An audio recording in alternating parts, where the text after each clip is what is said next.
ഓം യൂട്യൂബിലേക്ക് സ്വാഗതം.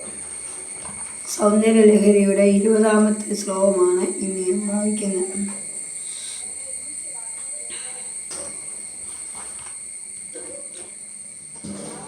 ഗുരുഭ്യോ ഓം ശങ്കരാചാര്യ നമഃ.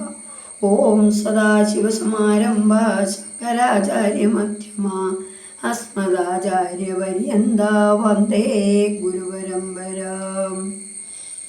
സൗന്ദര്യലഹരീകർത്രേ സർവമംഗളദായികേ ശങ്കരാചാര്യപര്യായ യതിരാജായ തേ നമഃ.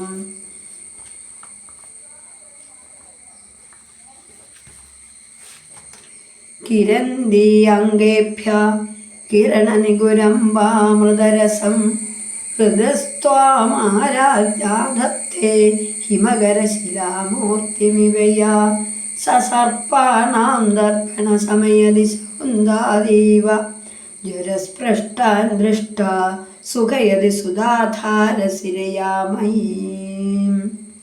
ഇവിടെ 20ാമത്തെ സൗന്ദര്യലഹരിയുടെ 20ാമത്തെ ശ്ലോകമാണ് ഞാനിപ്പോൾ ചൊല്ലിയത്.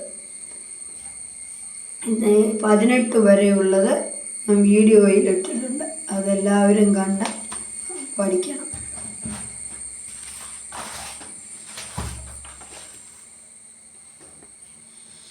അമ്മയുടെ ശരീരത്തിൽ നിന്നും കിരണങ്ങൾ പ്രസരിക്കുന്നു.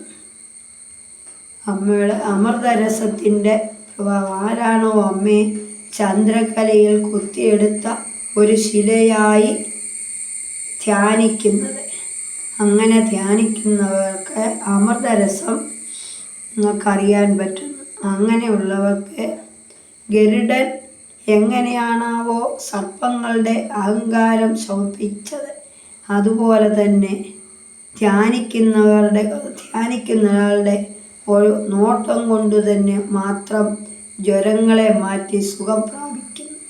നാഡിയിലൂടെ അമൃതരസം ഒഴുകുന്നു. ധ്യാനിക്കുമ്പോൾ അമ്മയുടെ ധ്യാനിക്കുമ്പോൾ നമുക്ക് എല്ലാവിധ ദുരിതങ്ങളും രോഗങ്ങളും മാറിക്കിട്ടുന്നു.